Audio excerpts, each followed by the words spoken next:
റെസിസ്റ്ററുകൾ mobile phone റിപ്പയറിൽ ഒരു ആമുഖം. നമസ്കാരം എല്ലാവർക്കും. മൊബൈൽ ഫോൺ റിപ്പയർ പഠിക്കുന്ന നിങ്ങൾക്ക് ഇലക്ട്രോണിക്സ് ഘടകങ്ങളെക്കുറിച്ച് വ്യക്തമായ ധാരണയുണ്ടാകേണ്ടത് വളരെ പ്രധാനമാണ്.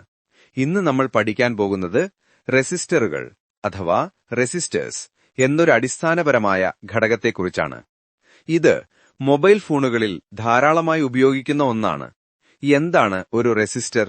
ഒരു റെസിസ്റ്റർ എന്നത് ഇലക്ട്രോണിക് സർക്യൂട്ടുകളിലെ വൈദ്യുത പ്രവാഹത്തെ നിയന്ത്രിക്കാൻ ഉപയോഗിക്കുന്ന ഒരു നിഷ്ക്രിയ ഇലക്ട്രോണിക് ഘടകമാണ്. ലളിതമായി പറഞ്ഞാൽ ഇതൊരു വെള്ളം ഒഴുകുന്ന പൈപ്പിലെ വാൽവ് പോലെയാണ്. ഇത് വെള്ളത്തിന്റെ ഒഴുക്കിനെ അഥവാ കറന്റിനെ നിയന്ത്രിക്കുന്നു. റെസിസ്റ്ററുകൾ എങ്ങനെ പ്രവർത്തിക്കുന്നു? How resistors work. ഒരു റെസിസ്റ്ററിലൂടെ വൈദ്യുതി കടന്നുപോകുമ്പോൾ അത് വൈദ്യുത പ്രവാഹത്തിന് ഒരു തടസ്സം സൃഷ്ടിക്കുന്നു. ഈ തടസ്സത്തെയാണ് പ്രതിരോധം അഥവാ റെസിസ്റ്റൻസ് എന്ന് പറയുന്നത്. ഈ പ്രതിരോധം ഓംസിൽ അളക്കുന്നു. റെസിസ്റ്ററിന്റെ മൂല്യം കൂടുംതോറും വൈദ്യുത പ്രവാഹം കുറയും. മൂല്യം കുറഞ്ഞുതോറും പ്രവാഹം കൂടും.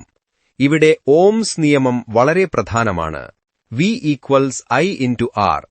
V വോൾട്ടേജ് അഥവാ വിഭവം, I കറന്റ് അഥവാ വൈദ്യുത പ്രവാഹം, R റെസിസ്റ്റൻസ് അഥവാ